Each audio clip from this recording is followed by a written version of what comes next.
إن الحمد لله نحمده ونستعينه ونستغفره ونعوذ بالله من شرور أنفسنا ومن سيئات أعمالنا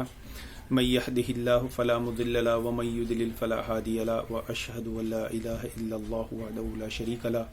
وأشهد أن محمدا عبده ورسوله أما بعد فإن خير الحديث كتاب الله وخير الهدي هدي محمد صلى الله عليه وسلم وشر الأمور محدثاتها وكل محدثة بدعة وكل بدعة ضلالة وكل ضلالة في النار۔ محترم حاضرین، لائیو آنے کا مقصد، اس ویڈیو بنانے کا مقصد یہ ہے کہ ابھی میرا مناظرہ اظہر دیوبندی سے عورت مسجد جا سکتی نہیں ٹاپک پر ہوا، اور جیسے کہ آپ ان کی فطرت و خصلت جانتے ہیں کہ مقلد بات کہتا ہے وہ خود نہیں سمجھتا اور بس اپنی سناتا ہے اور اپنی ہی بجاتا رہتا ہے، اپنی ہی بولتا رہتا ہے، اپنی ہی بکتا رہتا ہے۔ تو چونکہ ہم نے اس میں کچھ بہت سی امپورٹنٹ خاص چیزیں بیان کرنے کا ذکر ارادہ اور نیت کیے تھے، سوچے تھے، لیکن چونکہ بڑبڑاہٹ کی وجہ سے اور بات سنتے نہیں، جواب دیتے نہیں ہیں، اس میں چونکہ میں نے سوال کیا تھا، اس سوال سے وہ بھاگ گیا اور وہاں دیتے نہیں ہیں، اس لیے وہ ڈیبیٹ ختم ہو گیا۔ اب میں اس ویڈیو کے ذریعے عوام الناس کے سامنے یہ بات لانا چاہتا ہوں کہ یہ اکثر دھوکہ دیتے ہیں۔ اس ڈیبیٹ میں بھی یہ ہوا کہ انہوں نے دعویٰ کیے کچھ، دلیل دیے کچھ، پھر اپنے دعوے سے مکر گئے۔ پہلے دعویٰ کیے کہ عورت مسجد جا سکتی، عورت کے مسجد جانے کی ہم منکر نہیں ہیں، اور پھر کہتے ہیں کہ بھئی یہ صحابہ، اور جیسا کہ آپ سبھی جانتے ہوں گے کہ یہ دعویٰ کیا کرتے ہیں کہ صحابہ اکرام کے زمانے میں، حضرت عمر کے زمانے میں عورت کا مسجد جانا بند ہوا، لیکن پھر دوران ڈیبیٹ، دوران مناظرہ اظہر دیوبندی نے کیا کیا کہ اللہ کے نبی صلی اللہ علیہ وسلم سے دلیل دے رہے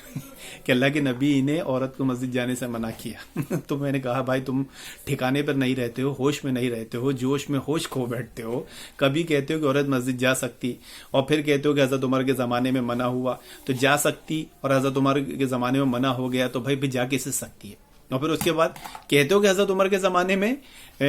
منع ہوا، پھر اللہ کے نبی صلی اللہ علیہ وسلم کے زمانے میں ثابت کر رہے ہیں کہ منع ہو گیا، تو پھر حضرت عمر کا کیوں کہتے ہیں کہ ان کا منع ہوا؟ یہ کہنا چاہیے نا اللہ کے نبی نے منع کر دیے تھے، حضرت عمر کا نام لینے کی کیا ضرورت ہے؟ تو پتہ چلے گا کہیں پر بھی ٹھکانے پر نہیں رہتے۔ اچھا، میں خاص چیز ایک آپ کو بتا رہا ہوں اس ویڈیو کے ذریعے، اور اس میں نے بارہا اس سے سوال کیا اور وہ سن کے سٹپٹا گیا، اور انشاءاللہ آپ بھی سن کے حیرت زدہ ہو جائیں گے اور اس پہلو کو جان لیں گے، سمجھ لیں گے تو یہ مسئلہ ہی آسان ہو جائے گا اور الجھیں گے نہیں۔ یہ اکثر کیا کہتے ہیں، افضل اور غیر افضل کی بحث دکھا کر اور صحابہ اکرام کی کچھ روایات اور واقعات بتا کر یہ بتانے کی کوشش کرتے ہیں کہ عورت مسجد نہیں جا سکتی، تو اس میں کہیں پر بھی یہ نہیں ہے کہ عورت مسجد نہیں جا سکتی، بلکہ وہاں ایک خاص شرط لگائی گئی ہے۔ صحابہ اکرام چونکہ باحیا لوگ تھے، اللہ کے نبی صلی اللہ علیہ وسلم، صحابہ اکرام یہ عظیم شخصیت باحیا تھے، اور یہ عورتوں کے پردے حیا کا بہت خیال رکھتے تھے کہ عورتیں کسی بھی طریقے سے فتنے میں مبتلا نہ ہو جائے، کوئی ایسا عمل نہ ہو پائے، ایسا عمل نہ کر پائے ان کے سامنے یا ان کے اس میں کوئی کہ وہ کسی فتنے میں پڑ جائے۔ یہ صحابہ اکرام اللہ کے نبی صلی اللہ علیہ وسلم کی حیا اور ان کی شخصیت تھی،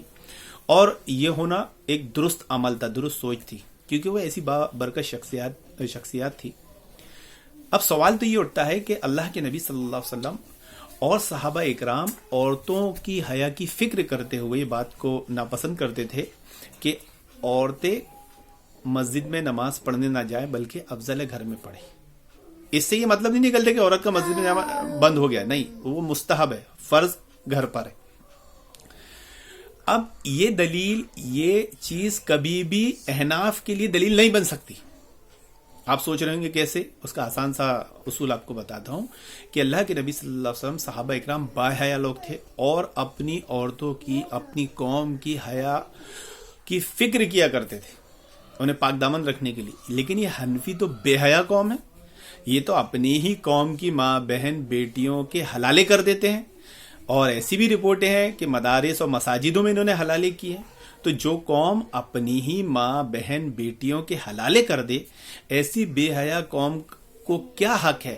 کہ وہ صحابہ اکرام، اللہ کے نبی صلی اللہ علیہ وسلم کی حیا سے دلیل پکڑے؟ بلکہ ان کی فقہ میں تو ایک مسئلہ یہ لکھا ہے کہ وہ اگر راستے سے جا رہی ہو اور اسے کسی شخص کو پسند آ جائے، اور اگر وہ 2 گواہ کھڑے کر دے تو وہ عورت اس کی بیوی بن جاتی ہے۔ تو اس اصل مسئلے میں ان کو معلوم ہے کہ ہمارے عالم صاحب، ہمارے امام صاحب کو یہ مسئلہ معلوم ہے، اگر ہماری عورت مسجد گئی، انہیں پسند آ گئی، انہوں 2 گواہ کھڑا کر دیے تو عورت سے ہاتھ دھونا پڑ جائے گا۔ تو یہ اس طرح کی بے حیا فقہ لکھتے ہیں، اس طرح کے بے حیا لوگ ہیں، تو انہوں نے